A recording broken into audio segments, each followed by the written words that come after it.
मानो कि वो इनके लिए कोई फल फूल उगाए ही नहीं, तो आप कितने दिन खाना देंगे? अभी कोरोना के दौरान जो खाना बांटते थे ना, उनके सब भंडार खाली हो थक गए अब वो। तो अब कहते हैं जी चौथे चरण में कुछ ऐसी पॉलिसी लाओ कि मतलब ये इस तरह का वायुमंडल ना रहे। बांट बांट के थक गए, कितना बांटेंगे? और ये तो 2 महीने भी नहीं हुए अभी तो, उसको तो हो गए 200 करोड़ वर्ष खिलाते खिलाते। और ये तो केवल भारत वालों को खिला रहे हैं, और भारत में भी सबको नहीं खिला रहे हैं, कुछ लोगों को खिला रहे हैं जो मेहनत मजदूरी करने वाले थे, बाकी तो अपने घर में बैठे हैं।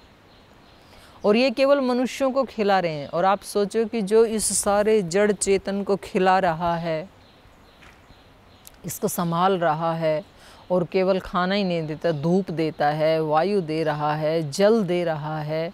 अगर ईश्वर जल ना दे तो कितना पानी पिलाओगे और कितने दिन पिलाओगे? ये गंगा नदी कब से बह रही है? सृष्टि के आदिकाल से। और कितना फास्ट बह रही है, तो कितना लीटर पानी आगे गया होगा? कोई माप सकता है? एक ही दिन में कितने लीटर आगे चला जाता होगा? 1 घंटे में कितना चला जाता होगा? अगर आप इसका वैल्यूएशन करने लगें तो आपका कंप्यूटर फेल हो जाएगा, कैलकुलेटर फेल हो जाएगा। तो हमें ऐसी चिंता नहीं करनी है कि भाई हमारे बाद इनका क्या होगा। आप अपनी यात्रा कर रहे हैं, वो अपनी यात्रा कर रहे हैं, सब आत्माएं अपनी अपनी यात्रा कर रहे हैं। और उनके योगक्षेम के लिए, सभी के योगक्षेम के लिए ईश्वर है। लेकिन इसका ये मतलब भी नहीं है कि हम गैर जिम्मेदार हो जाएं कि भाई सबका ईश्वर है। जब तक हम हैं, और जो हमारी जिम्मेदारी है, जो हमारा स्वधर्म है, जो हमारा स्वकर्म है, उसका तो हमें 100% पालन करना ही है। तो इसलिए उनको जितना करना चाहिए था उतना तो ठीक है, पर उनसे थोड़ी जो चूक हो गई तो उसके कारण उनको दंड मिला। और उन्होंने स्वीकार किया उसको, कोई रिएक्ट नहीं किया। उन्होंने अपने उस भूल को सुधारा, अगले जन्म में सुधारा, तो पुनः वो मुक्त हो गए। तो किया हुआ कभी नष्ट नहीं होता है। तो जहाँ कहीं हमारे से भूल हो, बस इंसान को एक चीज़ याद रखनी है कि अपने से कोई भूल हो जाए ना, तो उसके ऊपर डिबेट नहीं करना है, उसके ऊपर हमें तर्क वितर्क नहीं करना चाहिए। इंसान से भूल बस यहीं हो जाती है, यहीं चूक जाता है अच्छे से अच्छा इंसान भी, कि जब उससे कोई भूल होती है ना, तो वो उसके हेतु देने लगता है कि मैंने ये भूल इसलिए की। ऐसा नहीं होना चाहिए। भूल एक बार समझ में आई तो बोले हाँ ये तो भूल है, लेकिन अब इसको कैसे ठीक करूं, ये उपाय बताओ। ऐसे पूछना चाहिए अपने बड़े लोगों से। जैसे अर्जुन ने पूछा, उसने कहा देखो मेरे हाथ पैर कांप रहे हैं, मेरे मन में तो मोह है इनके प्रति, अब इसको कैसे हटाऊं ये बताओ। तो जो वो उपाय बताते गए तो बोले जी ये तो आपने उपाय बता तो दिया, लेकिन ऐसा तो नहीं हो पा रहा है मेरे से। तो उन्होंने एक के बाद दूसरा उपाय, तीसरा उपाय, एक डॉक्टर की तरह से गुरु का रोल होता है कि जब तक रोगी ठीक नहीं हो जाए, और जितने भी उसके पास ऑप्शन हैं वो सब ट्राई करता है रोगी के ऊपर। तो हम यदि एक गुरु की भूमिका में हैं, एक आचार्य की भूमिका में हैं, एक माता पिता की भूमिका में हैं, किसी जिम्मेदार भूमिका में हैं, तो हमें हमेशा, और कम से कम हम अपने प्रति तो जिम्मेदारी की भूमिका में हैं ही, दूसरों की बात छोड़ो।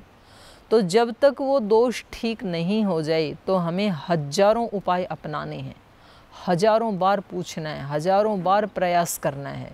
क्योंकि मैं अपने आप का गुरु भी हूँ, अपने आप का मैं जिम्मेदार भी हूँ, मैं माता पिता भी हूँ। मुझ आत्मा की जिम्मेदारी 100% मेरी है। तो उस दृष्टि से जब तक वो ठीक नहीं हो जाए कैसे करें, तो भगवान कृष्ण बताते गए अर्जुन को। और अर्जुन ने फिर एक समय ऐसा आया तो बोल दिया, नष्टो मोह स्मृतिर्लब्धा तत्प्रसादात् मया च्युत स्थितोस्मि गत संदेह करिष्ये वच। आप जो कहोगे वो मैं करूँगा। वही ये स्थिति है जो हम प्रार्थना करते हैं, प्रभु आशीष दो हमको, तुम्हारे यंत्र बन जाएं। तुम्हारे यंत्र बनने का मतलब यही है कि परमात्मा इस पिंड के माध्यम से काम करे। जैसे परमात्मा नदी के माध्यम से काम कर रहा है ना, नदी का कोई उसमें बीच में कोई वो नहीं है, अहंकार नहीं है कि नहीं मैं इधर से नहीं बहूँगी, मैं तो उधर से जाके बहूँगी, मुझे उधर अच्छा लगता है, ऐसे नहीं। वो जिधर से ले जा रहा है वैसे वो जा रही है। वो पत्थर से टकरा के ले जा रहा है, पत्थर से टकरा के जा रही है, उसका अपना कुछ नहीं है। तो ऐसे साधक का अपना कोई अहंकार शेष नहीं रहता है। जहाँ ले चलोगे भगवान वहीं मैं चलूँगा, ऐसे हो जाता है। वो उसमें मिल ही जाता है। माने एक जो बिंदु रूप है जीव, तो वो सिंधु के साथ मिल जाता है और सिंधु रूप ही हो जाता है। और वेदांत तो मानता ही उसको ये कि एक ब्रह्म ही है, उसके अलावा और कुछ नहीं है। तो जो उनके साथ हुआ वो बिल्कुल ठीक हुआ, और उन्होंने उनसे जो भूल हुई उन्होंने उसको ठीक भी कर लिया भर्तृहरि ने। और पूछिए अगला प्रश्न क्या है आपका? जी, भगवान जी जैसे कि क्या शारीरिक और मानसिक दोनों तरह से परीक्षा लेते रहते हैं? शारीरिक में जैसे मान लीजिए कि कोई है निस्वार्थ भाव से किसी की सेवा किए जा रहा है कर्तव्य समझ के अपना, लेकिन फिर भी उसको कोई ना कोई बीमारी या कुछ भी होते रहता है। और अगर उसको बीमारी हो रही है तो लोग उसका मजाक भी बनाते हैं, क्यों करते तो हो ऐसे, फिर तुमको क्यों, अगर भगवान जी इतने सुनते हैं तो तुमको फिर क्यों ऐसे बीमारियां हो रही हैं? तो वो मानसिक और शारीरिक से दोनों तरह से परेशान हो जाता है। तो क्या भगवान जी, आपको क्या लगता है कि मतलब हमें शारीरिक और मानसिक जो बीमारियां देते हैं वो भगवान जी ही देते हैं, और वो ऐसा हमारी परीक्षा लेने के लिए देते हैं कि ये बीमारी में कैसे रहता है, ऐसे आपको लगता है? ऐसा नहीं है। भगवान जी इस तरह की परीक्षा किसी की नहीं लेते हैं।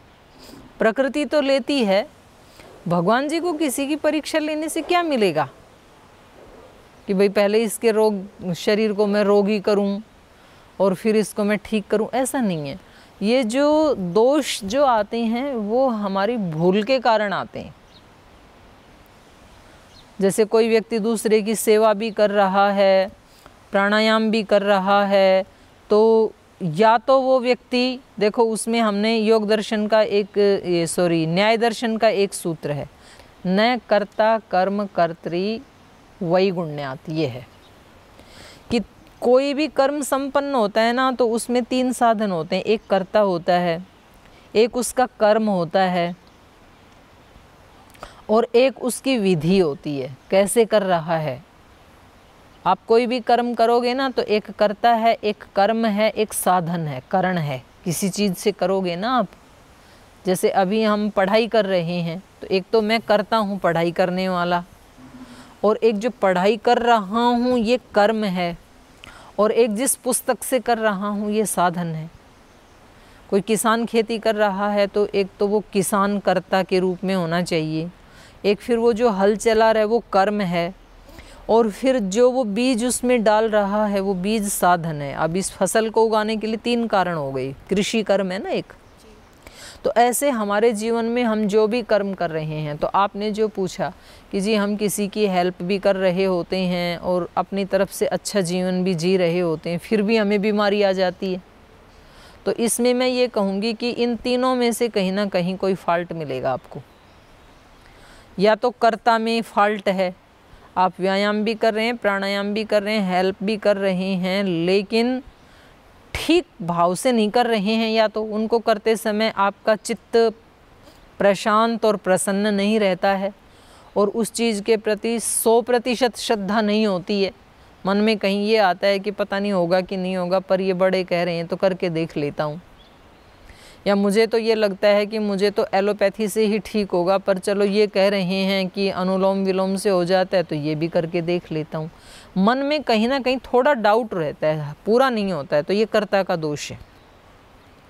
या फिर कर्म का दोष होगा, आपको पता है कि हो जाएगा इससे ठीक, बिल्कुल आपको विश्वास है, लेकिन जो 15 मिनट करना चाहिए आप उसको 3 मिनट करते हैं, तो फिर कैसे रिजल्ट आएगा? तो फिर नहीं आएगा।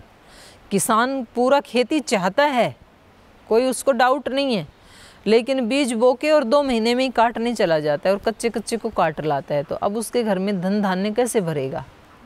उसको तो उतना ही टाइम देना पड़ेगा ना।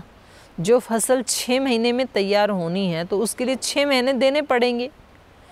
तो उस कर्म में या तो कहीं ना कहीं टाइमिंग होगा आपका गलत होगा, या विधि को करते समय कहीं ना कहीं कोई चूक होगी। जैसे आगे झुकते समय श्वास को बाहर निकालना है, हो सकता है आप श्वास को अंदर भर रहे हों, विधि में कोई फॉल्ट हो, टाइम में कोई फॉल्ट हो, तो ये हो जाएगा कर्म में कोई त्रुटि। कर्ता कर्म करण की कहीं कोई त्रुटि होगी। जिस साधन से आप कर रहे हैं उस साधन में कहीं कोई त्रुटि हो सकती है। जैसे कोई व्यक्ति यज्ञ कर रहा है, करने वाला बिल्कुल ठीक है, और वो जो यज्ञ कर्म कर रहा है वो विधि भी ठीक है, वो मंत्र भी ठीक है, बस सामग्री में कीड़े हैं, घुन खाया हुआ है, तो यज्ञ सफल नहीं होगा। फिर इन तीनों में से कहीं भी कोई त्रुटि होगी ना तो रिजल्ट नहीं आएगा। फिर तो हमें इन तीन को चेक करना है। जब हमें लगता है कि शरीर में कहीं ना कहीं रोग है तो इन तीन को चेक करना है कि कहीं मेरे अंदर तो कोई ऐसा विचार नहीं आया था। तो प्रज्ञा अपराध से भी रोग होते हैं शरीर में, या फिर जो मैंने आहार खाया था उस सामग्री में, उस आहार में तो कोई त्रुटि नहीं थी, उससे भी रोग होते हैं। या फिर जितना खाना चाहिए वो जो कर्म है और जिस समय खाना चाहिए उसमें तो कोई दोष नहीं आया, मैंने टाइम का उल्लंघन कर दिया हो, मैं काम में लगा रहा, समय का ध्यान ही नहीं रखा और खाने का टाइम बीत गया। तो इन तीनों में से कहीं ना कहीं कोई त्रुटि मिलेगी। और बाई चांस माने 99.99 तो इन्हीं में मिलेगा, और मान लो 99% अगर किसी की ये तीनों चीज़ें ठीक हैं और उसके बावजूद भी रोग आ गया यदि, तो फिर आपको ये समझना चाहिए कि पिछले जन्म में कोई त्रुटि रही होगी, तो मेरा कर्माशय जो है वो इतना प्रबल है कि मुझे ये रोग मिलना ही था। ऐसे बहुत सारे महापुरुष हुए जिनकी इतनी ऊंची साधना, मतलब बहुत उच्च कोटि के जो संत, और उनको ऐसी बड़ी बीमारियां हो गई, कैंसर जैसा रोग हो गया। तो इसमें हो सकता है कि उन्होंने साधना वाले पक्ष को तो बहुत ऊंचा, मन और इंद्रियों को तो बहुत टाइट से पकड़ के रखा, बहुत पवित्र बनाया, पर शरीर से शारीरिक श्रम नहीं किया, योगासन भी नहीं किया, प्राणायाम भी नहीं किया, कोई फिजिकल वर्क भी नहीं किया, वॉकिंग भी नहीं की, तो वो त्रुटि हो गई ना फिर कर्ता की, तो इसलिए वो आ गया। तो ज़्यादा तो इन तीन में ही मिलेगा कहीं ना कहीं, या तो कर्ता में त्रुटि मिलेगी, या कर्म में मिलेगी, या करण में मिलेगी। अगर तीनों ठीक हैं तो 100% रिजल्ट आएगा। जो शास्त्र में कहा है ना वो घटित होगा, शास्त्र झूठा नहीं होता कभी भी। तो वहाँ पर ऐसे ही वो प्रसंग उठाया है, बोले जी शास्त्र के ऊपर हमें डाउट है, शास्त्र में कहा है पुत्रेष्ट यज्ञ करो, पुत्र की प्राप्ति होती है, तो दशरथ जी को तो हो गई, बाकी सबको तो नहीं होती है, उन्होंने वो यज्ञ किया, नहीं हुई। हमने सुना है कि वर्षेष्ठ यज्ञ करो और वर्षा होती है, तो हमने तो वो वर्षेष्ठ यज्ञ किया, वही मंत्र बोले, और जो वो औषधियाँ अग्नि में डालनी थी वही डाली, तो एक बार तो आ गई थी बारिश, और 2 बार ऐसे किया तो नहीं आई। तो इसका मतलब है कि वो बाई चांस ही होता है, इनसे कुछ नहीं होता है, इसका मतलब शास्त्र सत्य नहीं है। तो वहाँ उत्तर दिया है कि नहीं भाई, इन तीनों में से न कर्म कर्ता साधन वैगुण्यात, ऐसे है वहाँ पर कि नहीं, इसमें शास्त्र झूठा नहीं है, इन तीनों में से कहीं ना कहीं कोई त्रुटि रही होगी, तो आप पहले उसको सूक्ष्मता से जांच करो। जैसे पुलिस करती है ना कि भाई इस घर में चोरी हुई, तो फिर वो बहुत सारे लोगों को रिमांड पे लेते हैं, उस घर को लॉक कर देते हैं, कहाँ से आया होगा, क्यों आया होगा। जैसे हत्याएं हो जाती हैं तो कई बार उसकी सूक्ष्म जांच करते हैं, तो पता लगता है जिस व्यक्ति ने FIR करवाई उसी व्यक्ति ने मर्डर किया। तो वो उसके सूक्ष्म तक जाते हैं, उसके एक एक विचार, उसका एक एक भाव, ये क्या बोल रहा है, ये बोलते समय उसके हाव भाव क्या थे, तो उससे वो पकड़ लेते हैं तुरंत कि फॉल्ट बाहर नहीं यहाँ है, और उसकी गहराई में जाते हैं, सत्य सामने आ जाता है। तो हमें यदि रोग हुआ है, शारीरिक रोग, तो हमें शांति से बैठ के ये सोचना पड़ेगा कि ये रोग मुझे हुआ क्यों है।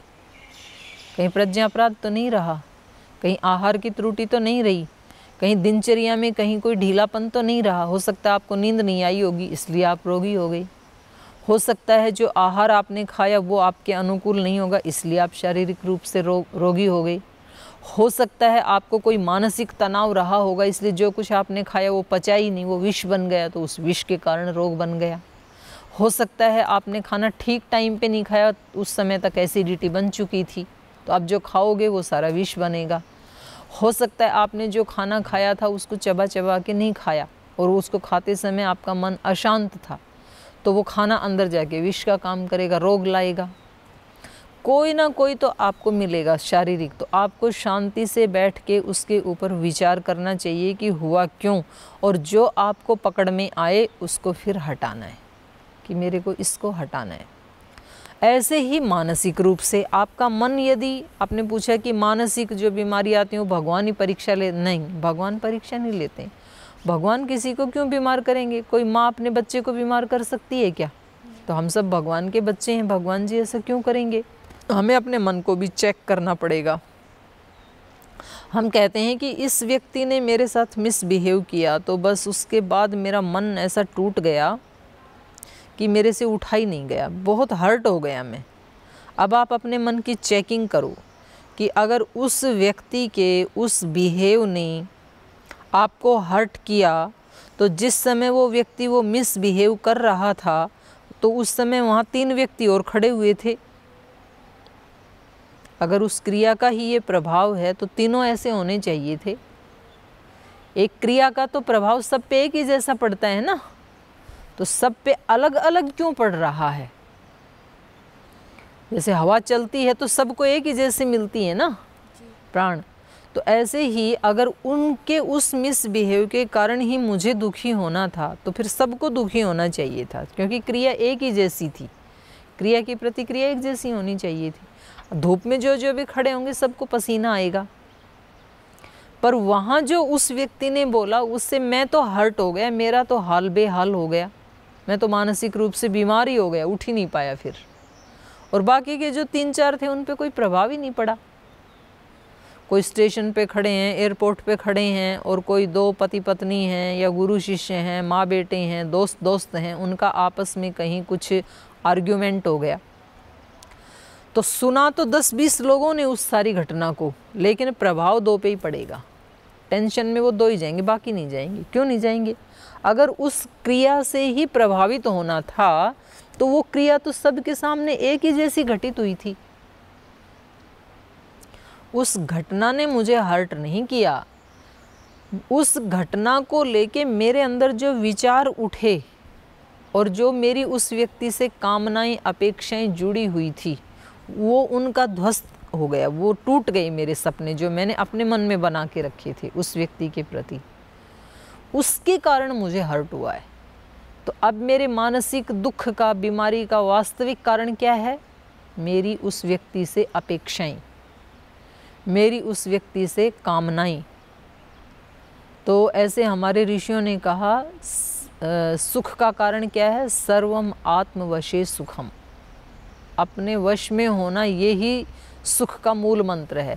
मैं अपनी खुशियाँ अगर दूसरों के ऊपर डिपेंड रखूँगा, तो फिर वो जब चाहेंगे तब खुशी दे देंगे, कभी दे देंगे खुशी, कभी नहीं भी देंगे, तो कभी खुशी कभी गम, ऐसे तो संसार में चलता है।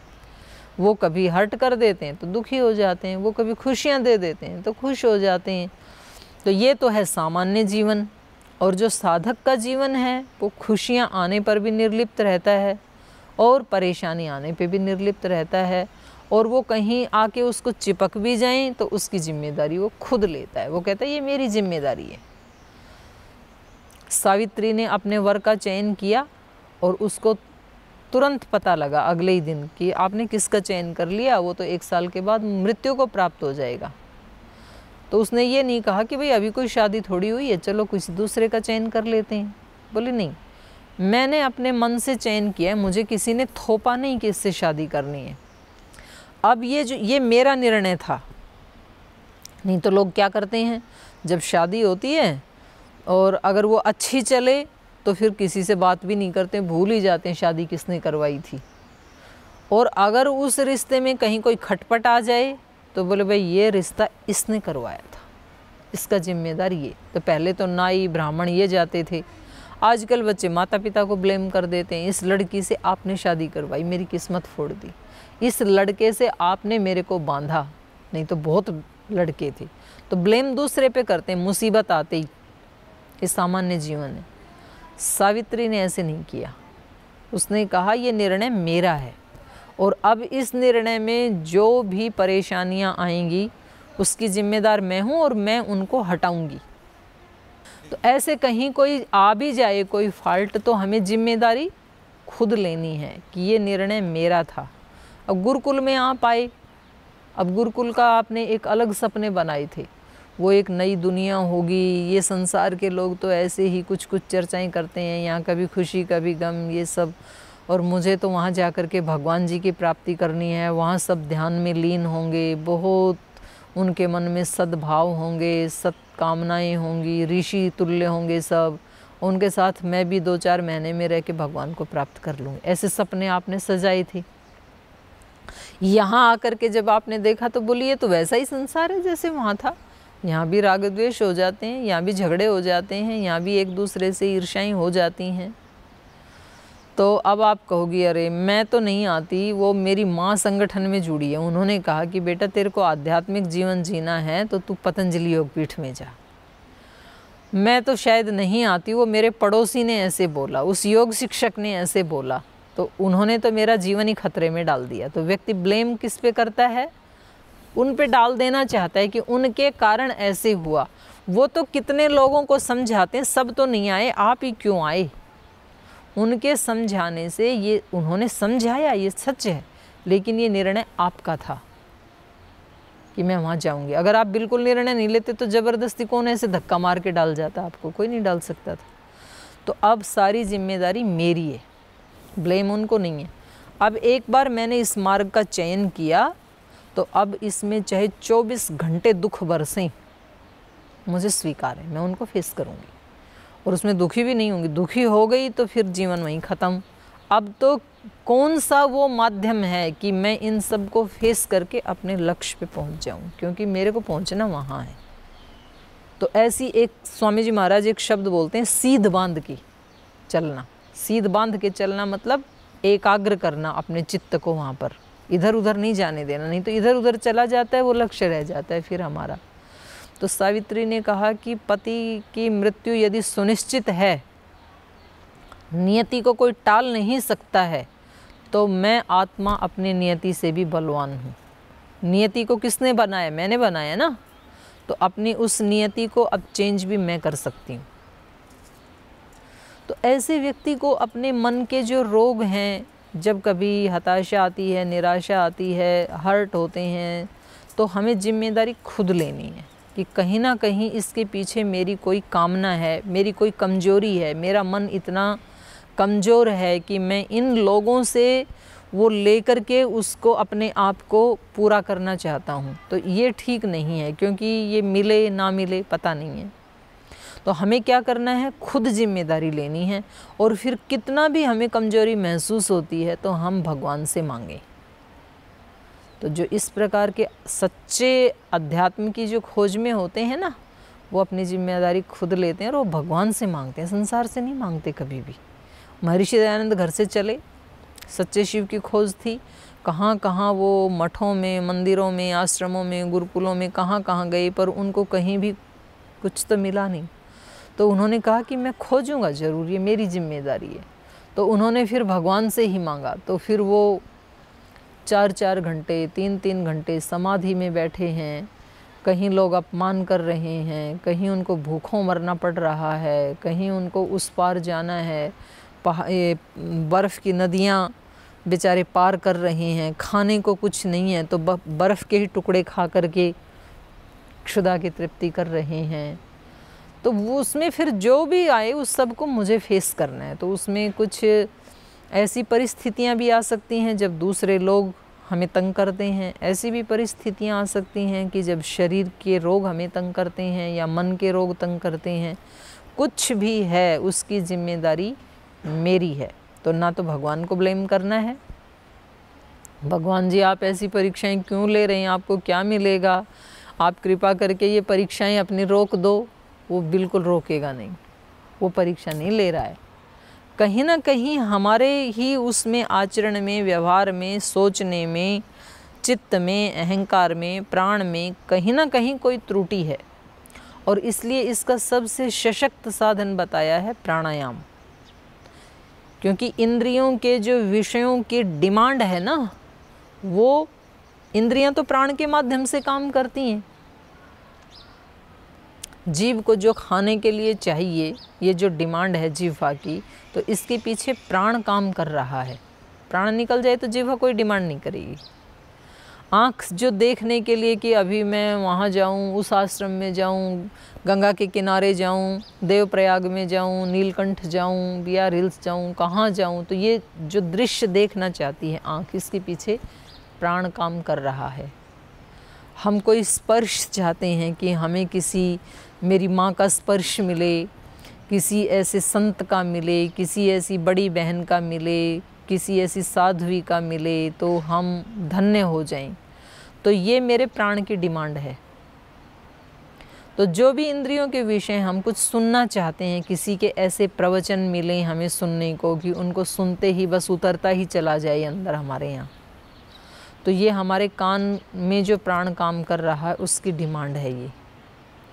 हम कहते हैं हम ध्यान में बैठते हैं और कोई ऐसी दिव्य गंध का हमें एहसास हो कि हमें पता लग जाए कि ये तो भागवत गंध है, ये लोक की गंध नहीं है। ऐसे अनुभूतियाँ होती हैं लोगों को, तो उन सिद्धियों को पढ़ के फिर वो उसकी डिमांड करते हैं। ये प्राण की डिमांड है। इसलिए योग दर्शन में कहा प्राणायाम है परमम तप। आप प्राणायाम करते हैं तो जितने भी ऋषि, साधक, संत, योगी हुए, वो सबका ये अनुभव है कि वो 2-2, 3-3 घंटे प्राणायाम करते थे। श्री अरविंद 3 घंटे प्राणायाम करते थे। अपने जो स्वामी जी हैं डोमेट वाले, बड़े स्वामी जी, वो भी बताते हैं कि वो 3 घंटे प्राणायाम। उस समय तो महाराज जी का प्रचलन नहीं था, तो प्राणायाम तो सृष्टि के आदि से है। तो प्राणायाम करने से क्या होता है, प्राण शुद्ध हो जाता है, और प्राण शुद्ध हो जाता है तो वो इस प्रकार की डिमांड करता ही नहीं है। वो आत्मनि है, वो आत्मना तुष्ट है, अपने आप से अपने आप में संतुष्ट रहने लगता है। तो जो आपका प्रश्न था कि जी ऐसे करते हुए ये कहीं भगवान जी तो परीक्षा नहीं ले रहे, नहीं, हमें अपने शरीर को, अपने मन को खुद ही हम रोगी बना लेते हैं। या तो इस समय की कोई भूल है या पीछे कोई की है, वो भी हमें ही भुगतना है। अब क्या करना है, क्योंकि ऐसा ही प्रश्न एक और भी किसी भाई ने पूछा था कि जी हम कैसे जानें इस समय हमें जो भोग कर्म फल मिल रहे हैं, तो वो हमने कौन से कर्म किए थे पिछले जन्मों में, हम कैसे जानें।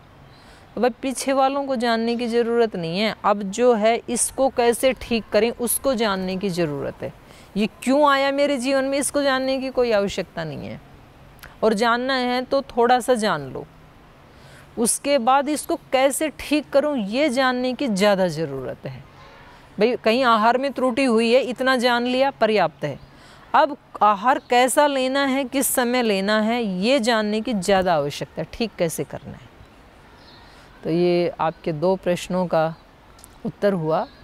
एक आपका तीसरा प्रश्न अभी बच गया है, तो आज तो समय हो गया, तो हमें अभी विराम लेना पड़ेगा। शेष जो प्रश्न हैं उनका उत्तर फिर हम अगले सेशन में चर्चा करेंगे। आज यहीं पाठ को विराम देते हैं।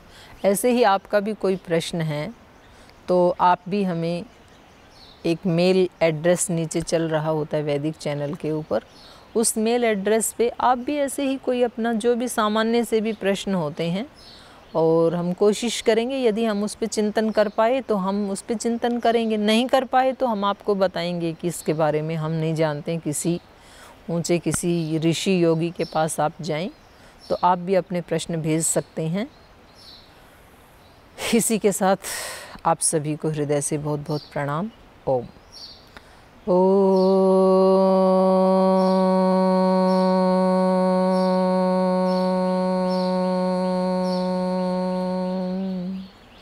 शांति शांति शांति। श्री गुरुभ्यो नमः।